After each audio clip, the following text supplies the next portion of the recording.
detailed spreadsheet, millimetric budget, control of every penny. You know exactly where each dollar goes. You track, monitor, plan, predict, and still there's always lack. Still, that feeling of tightness, of scarcity, of it's not enough, never goes away. And you think, I need more control. I need to plan better. I need to be more rigorous. But here's what you don't realize. The problem isn't lack of control. The problem is excess control. Because the more you squeeze, the more escapes. The more you try to force, the less flows. You're living the fatal paradox of financial control. Welcome to the third episode of The 7 Unconscious Blocks to Wealth. In the first episode, we talked about the inability to receive. In the second, we explored how comparison steals joy and paralyzes action. Today, we're diving into something that seems completely counterintuitive, something that goes against everything you learned about financial management. The idea that excessive control blocks abundance. And we're doing this through Carl Jung's deep lens, exploring ego versus self, conscious surrender versus neurotic control, and the concept of allowing instead of forcing. Let me start by being very clear about something. I'm not saying you shouldn't have financial awareness. I'm not saying to be irresponsible with money. I'm not preaching a naive New Age approach of just trust the universe and spend everything. That would be stupidity. I'm talking about something much more subtle and much deeper. The difference between conscious management and neurotic control. And if you don't understand this difference, you'll spend your whole life controlling, planning, stressing, and never experiencing real abundance. Let's start by defining terms. Conscious management is when you have clarity about your finances. You know how much you earn, how much you spend, where money goes. You make informed decisions. You plan for the future. But there's flexibility. There's space for the unexpected. There's trust that you can handle what comes.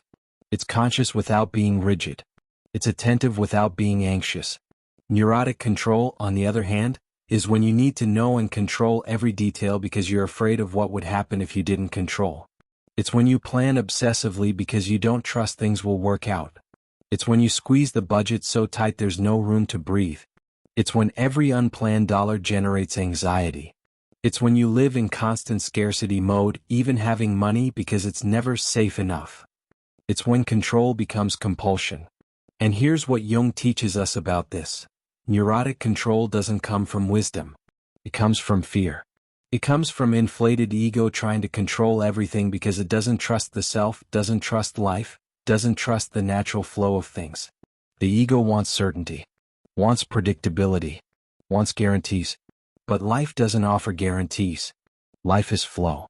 And when you try to control too much, you create rigidity. And rigidity blocks flow. Think of a garden hose. If you squeeze it very tight, trying to control the water, what happens? Water stops flowing, gets stuck, creates pressure. Eventually, the hose might even burst. But if you hold the hose with firmness but flexibility, water flows. You have direction without blockage. It's exactly like this with money. Conscious management is holding the hose firmly. Neurotic control is squeezing until you cut off the flow. Let me tell you about Robert. Robert was an accountant in Chicago, ironically. Understood finances professionally. And at home, maintained the strictest control you can imagine. Detailed spreadsheet of every expense tracked to the penny. Budget divided by categories with rigid limits. $200 for groceries, $50 for entertainment, $100 for gas, not a dollar more. He knew exactly how much he spent on coffee per month, down to the cent, tracked every dollar as if his life depended on it, and lived in constant anxiety about money, despite earning $85,000 a year, objectively doing well. Robert's pattern was, if he spent $1 more than planned in any category, he'd panic. If someone in the family suggested an unplanned activity, a movie, a restaurant, a day trip, he automatically said, no, it's not in the budget. If a good but unforeseen opportunity arose, a concert, a weekend getaway, an investment opportunity, he'd refuse because it's not part of the plan. His financial life was a prison of self-imposed rules. And here's the irony, Robert had money. He wasn't rich but had $40,000 in savings, was financially secure, no debt, stable job. But lived as if always on the edge of collapse. Because his control didn't come from healthy financial awareness. It came from deep fear. Fear of losing everything. Fear of not having enough. Fear that if he didn't control every detail, everything would fall apart. Jung would say Robert's ego was inflated, trying to control everything because it didn't trust the self. The self is the totality of being, including the unconscious, including the deeper wisdom that goes beyond rational thought.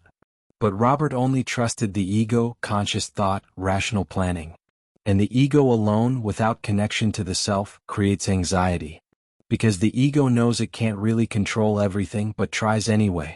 The breaking point for Robert came when his daughter wanted to go on a school trip to Washington, D.C.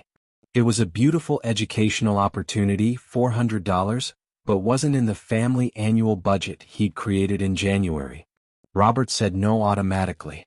And saw the disappointment, the hurt on his daughter's face. And for the first time questioned, "What am I doing? I have the money. I can easily afford this without any problem. But I'm saying no because, why? Because it's outside the budget?"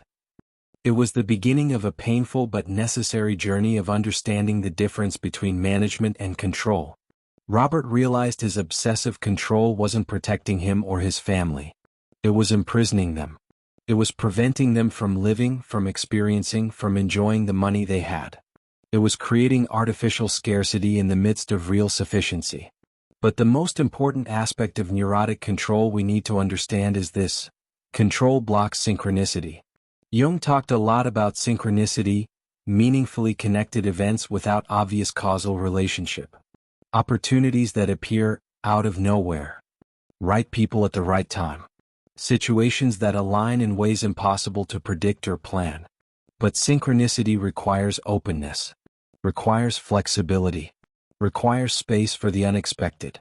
If your financial life is so rigidly controlled that there's no space for anything unplanned, synchronicities can't enter. You block them with your control. Let me give a concrete example. Imagine you have all your money planned to the last cent, category by category, month by month, everything allocated. And suddenly, someone offers you an opportunity to invest $5,000 in a small project with huge potential, maybe a friend's startup, a real estate opportunity, something promising. But it's not in the plan. It's not in the budget. You have the money, but your system of control has no flexibility for the unexpected. And you refuse. Or imagine you meet someone at a conference who could be valuable connection for your business or career, but they suggest grabbing dinner to discuss opportunities, and dinner isn't in your networking budget for the month. You already hit the limit for that category. And you refuse because you can't deviate from the plan. You just blocked a potential synchronicity because of rigid control. See the paradox? You're controlling to protect yourself, to ensure security. But your control is blocking the opportunities that could bring even more security and abundance. You're sacrificing real possibilities on the altar of rigid planning. Let me tell you about Claire. Claire was a freelance architect in Denver, talented, worked with good clients. But Claire had irregular income, one month $8,000, next month $3,000, next month $12,000. And her mechanism to deal with irregularity was extreme control. She had rigid rules for everything.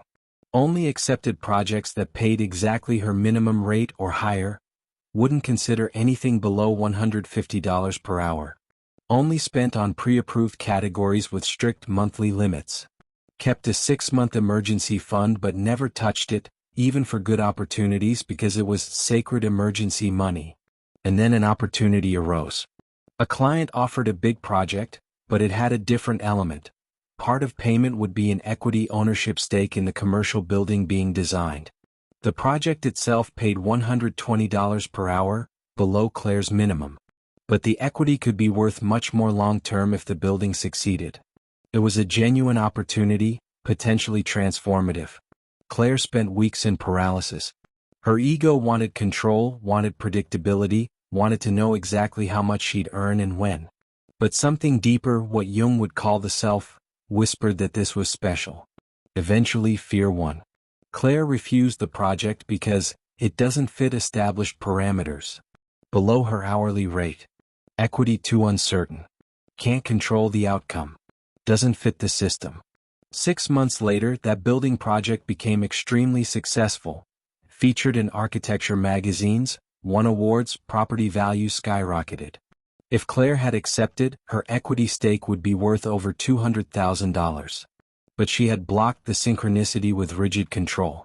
And the opportunity went to another architect who had flexibility to say yes to the unusual, the unpredictable, the uncontrollable.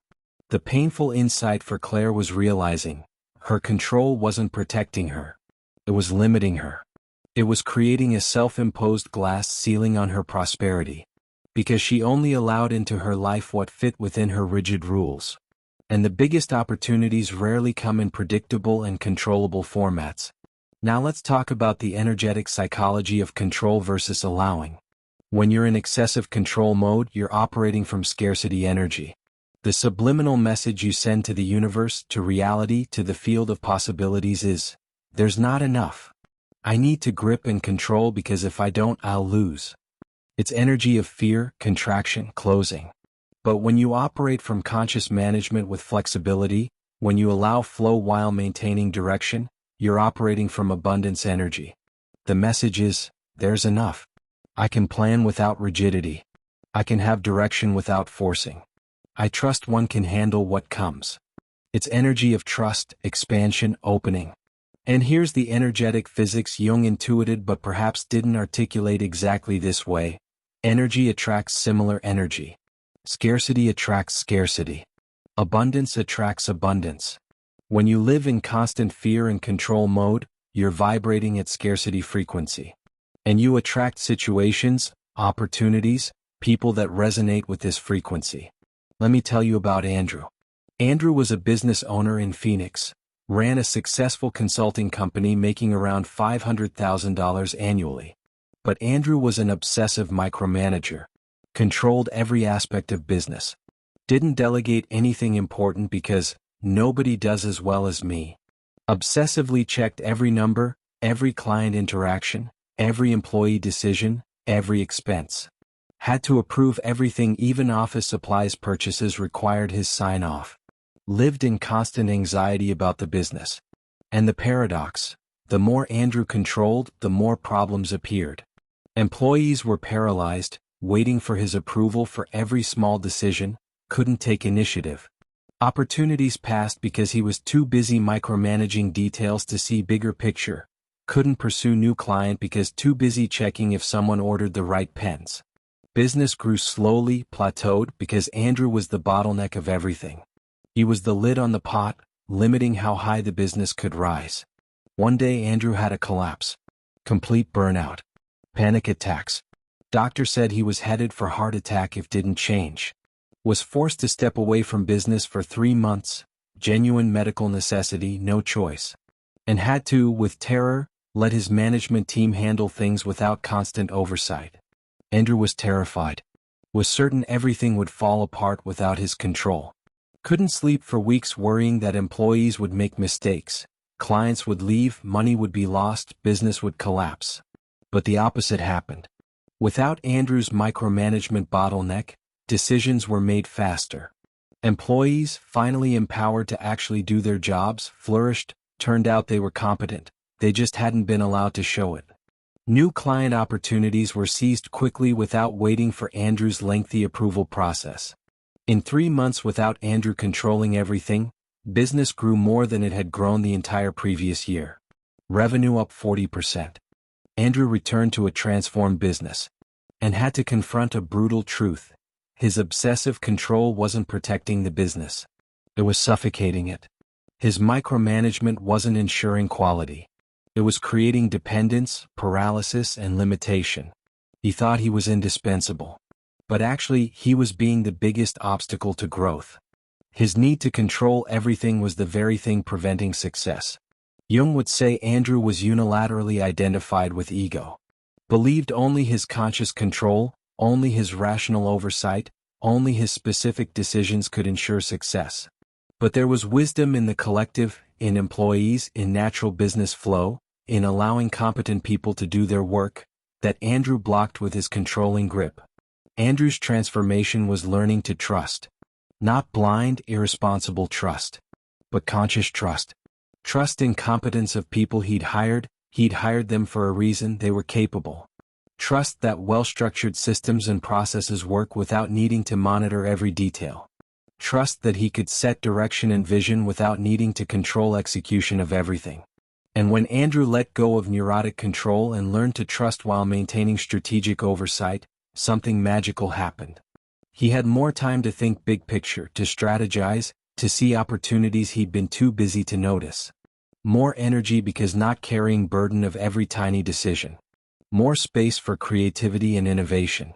And business not only survived without his obsessive control, it thrived specifically because he stopped controlling so much. Within a year, revenue doubled. Now let's talk about the metaphor Jung would use for this: squeezing sand. If you ever tried holding sand in your hand, you know what happens. The more you squeeze, trying to control and not lose any grain, the more sand escapes between your fingers, pressure forces it out. But if you hold sand with open hand, cupped but not clenched, firm but not tight, sand stays there. It's exactly like this with money, with opportunities, with prosperity. The more you try to rigidly control, the more escapes. The more you squeeze with fear of losing, the more you lose. But when you hold with awareness and flexibility, when you have direction without rigidity, everything flows better. And here's something crucial many people don't understand. Letting go of neurotic control doesn't mean not having plans. Doesn't mean being irresponsible or passive. It means having flexible plans instead of rigid rules. It means having general direction instead of trying to control every detail. It means trusting you can handle unexpected instead of trying to prevent all unexpected, which is impossible anyway. Let me give a practical distinction.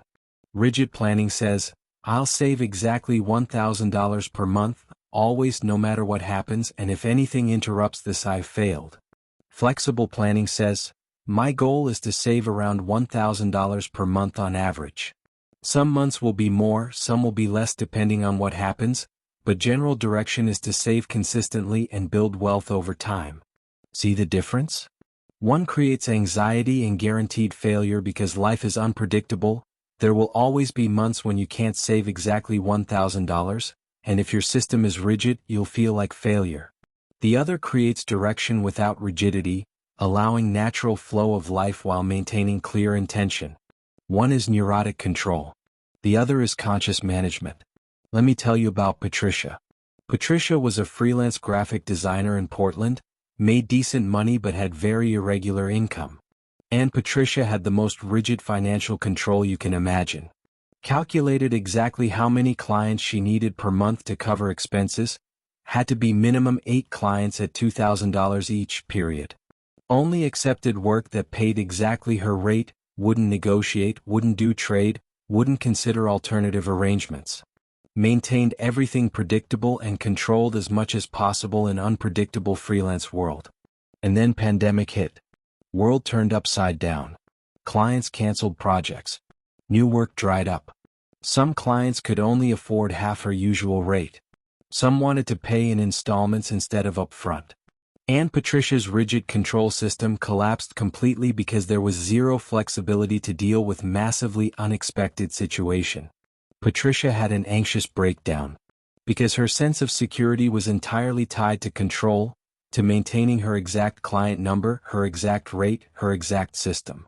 And when control became impossible due to external circumstances completely beyond anyone's control, she felt she was in free fall.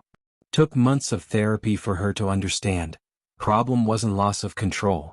Problem was always having trusted only control instead of trusting her own capacity to adapt, to be flexible, to handle whatever came. Eventually, Patricia learned to operate differently. Instead of rigid rules, she developed flexible principles. Instead of must have 8 clients at exactly $2,000, she created maintain average income of $16,000 per month through diverse client mix, being flexible on rates and arrangements when makes strategic sense. Instead of never negotiate rate, she learned negotiate when it leads to long-term relationship or opens doors. Instead of trying to control every variable, she focused on building resilience and adaptability. And ironically, when Patricia stopped trying to control everything so rigidly and allowed more flexibility and flow, she became more financially secure. not less more. Because her security no longer depended on successfully controlling external circumstances, which you never fully can. It depended on trust in her own capacity to navigate whatever comes, to adapt, to find creative solutions. And that's real security. Jung would call this movement from ego to self. Ego wants to control external circumstances because doesn't trust internal capacity to handle them. Ego says, if I can just control everything perfectly, I'll be safe. But you can't control everything. Life is inherently uncertain, unpredictable. Self knows this. Self doesn't try to control everything externally. Self trusts the inner wisdom, the adaptability, the creativity, the resourcefulness to deal with whatever arises. Now let's talk about something more subtle but equally important. Difference between goal and neurotic attachment to specific outcome. You can and should have financial goals. I want to save $20,000 by end of year. I want to earn $100,000 annually. I want to invest $500 monthly. Goals are healthy. Give direction. Create focus. Problem isn't goals. Problem is neurotic attachment to result happening in exact specific way at exact specific time with exact specific path. When you're so attached you can't handle any deviation, when anything that doesn't go exactly as planned generates massive anxiety, when you'd rather refuse good opportunity because it's not in the plan, you've crossed from healthy goal to neurotic attachment. And neurotic attachment blocks flow. Because you're so fixated on making it happen specific way you don't see alternative paths perhaps better. You're so clutched to your plan you can't respond fluidly to what life presents, which might be trying to give you something better than what you planned, but an unexpected package. Let me tell you about Marcus. Marcus had clear goal, wanted to buy a house, save $60,000 for down payment in 2 years. Healthy goal. But Marcus developed neurotic attachment to specific timeline and specific method. Had to be exactly 2 years. Had to be saved from salary only, no other sources. Had to accumulate in specific way he'd planned. So he created rigid plan. Save exactly $2,500 per month from his $7,000 monthly salary, for 24 months, equals $60,000. And refused to deviate even slightly. Midway through year 1, Marcus received opportunity to take a weekend consulting gig that would pay $5,000, would accelerate his savings significantly. But it would require using some of current month's planned savings to cover expenses while doing the gig, and he'd have to adjust the plan. Marcus refused. Can't deviate from system. Must save exactly $2,500 from salary every month. That's the plan. 6 months later, friend offered opportunity to invest $10,000 in a small rental property partnership that was likely to generate $400 monthly passive income. Would require using part of his saved down payment and adjusting the timeline. Marcus refused. Can't touch the house down payment fund, must stick to the plan, must reach $60,000 in 24 months exactly. 2 years later, Marcus had his $60,000. But real estate market had changed. Houses in his area now required $80,000 down payment due to price increases. Not enough. And here's the cruel part. If he'd taken the consulting gig, he'd have had extra money. If he'd invested in rental property, passive income would have helped him save more total. He could have reached his goal, owning a home faster through different paths. But Marcus was so neurotically attached to specific plan, save $2,500 per month from salary for exactly 24 months, that he refused opportunities that could have served the real objective, owning a home, better than his rigid plan. His control and attachment to specific path actually blocked him from achieving his goal as efficiently as possible. Jung would say Marcus was operating purely from conscious ego, attached to specific idea of how things should happen, unable to see that deeper wisdom, might recognize that those opportunities served the real goal better than rigid adherence to arbitrary plan he'd created. Now, the most important distinction I need to make, I'm talking about letting go neurotic control, not letting go responsibility.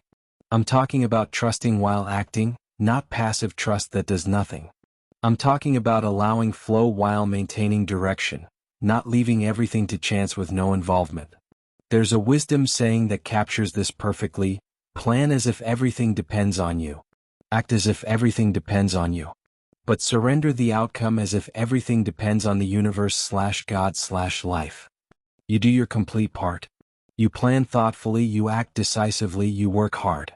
But you don't neurotically attach to controlling every detail of exactly how outcome must manifest.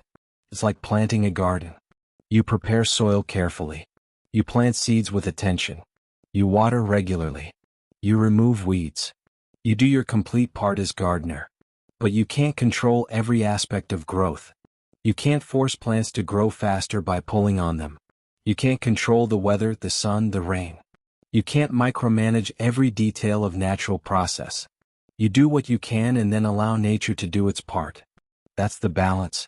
Finances work same way. You work hard. You save thoughtfully. You invest wisely. You learn continuously. You improve your skills. You seize opportunities. You do your complete part. But you can't control every variable of outcome. You can't force the exact timing of success. You can't guarantee everything will go exactly as planned. You can't micromanage every detail of how prosperity unfolds. You do what you can and then allow the larger flow to work. Let me tell you about Renata because her story perfectly illustrates this balance. Renata was a photographer starting her business in Austin. Had clear goal to build sustainable photography business. But instead of rigid control, she operated with what she called flexible structure. She had direction, build strong portfolio, get clients, increase income gradually over time. She had systems, pricing structure, client process, marketing rhythm. But she left space for unexpected. When someone offered project that paid less than her usual rate but could lead to valuable connections, she considered based on potential, not just immediate dollar amount. When chance arose to attend photography festival that wasn't in professional development budget, she found creative way to make it happen because intuitively felt it would be valuable. And Renata had a beautiful principle. If something unexpected but promising arises and my first reaction is, but it's not in the plan, I pause and ask myself, am I saying no because of genuine wisdom or because of neurotic attachment to control? If it's just control, I find way to say yes. Result? In 2 years, Renata built thriving business, $120,000 annual income, booked months in advance, working with dream clients. But it didn't come from rigid adherence to original plan. It came from paths she didn't foresee, opportunities that weren't an original plan, connections unexpected.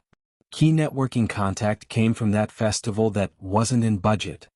Big client came from that low-paying project that didn't meet rate minimum, but led to referrals.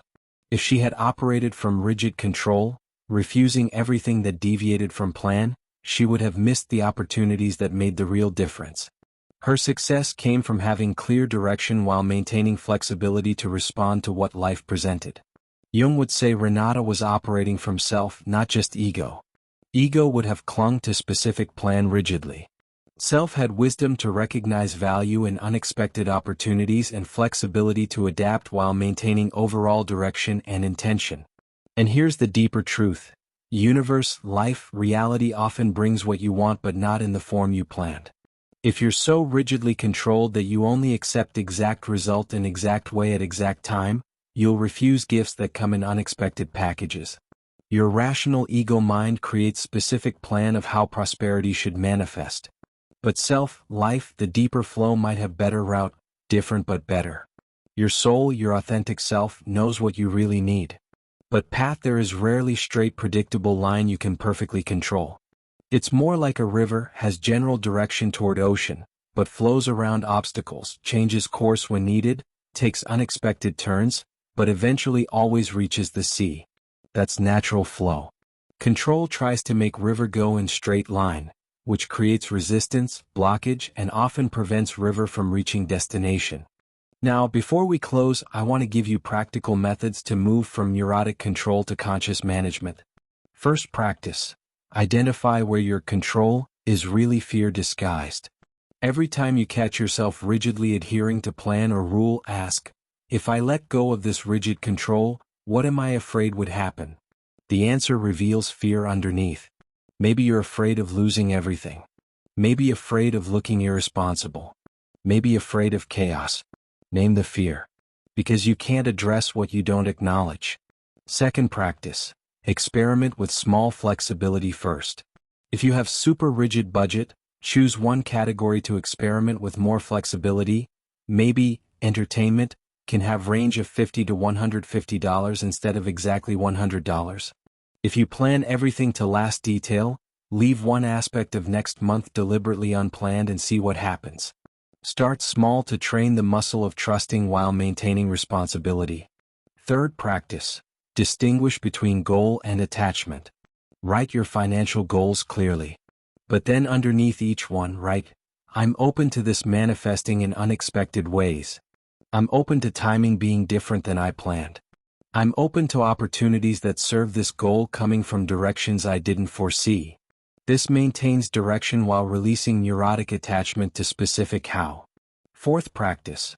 When good opportunity arises that doesn't fit your plan, pause before auto-rejecting. Ask, does this opportunity serve my deeper goals and values, even if it doesn't fit my current plan? Is my resistance based on genuine wisdom or just discomfort with unpredictability?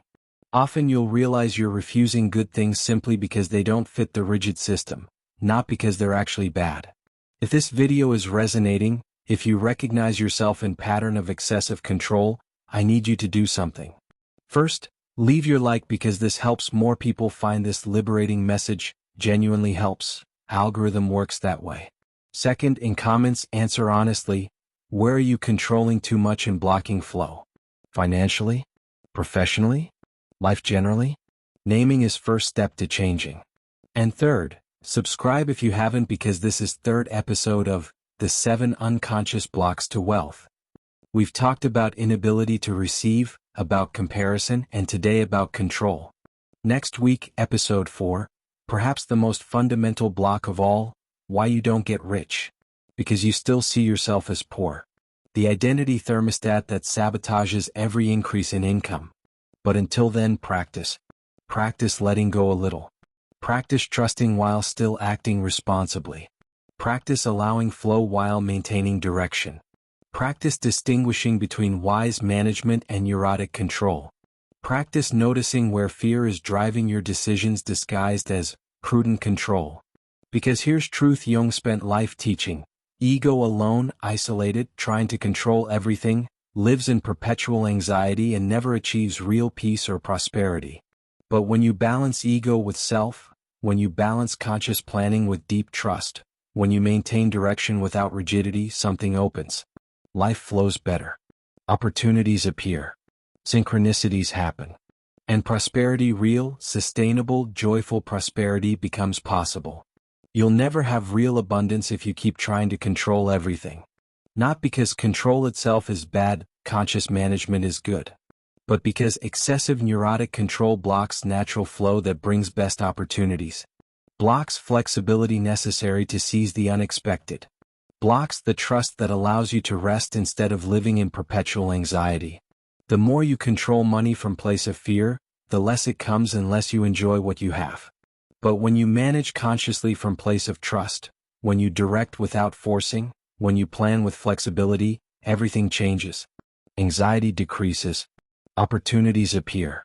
And paradoxically, you gain more real control, not of external circumstances which you never fully controlled anyway, but of your internal state, your response, your capacity to navigate whatever comes. Because real security doesn't come from successfully controlling external circumstances. Real security comes from trusting yourself, trusting you can handle what arises, trusting your adaptability, trusting your resourcefulness, trusting the deeper wisdom of self beyond ego's limited vision. Let go the control that blocks. Embrace the trust that allows. Your prosperity is waiting on other side of conscious surrender.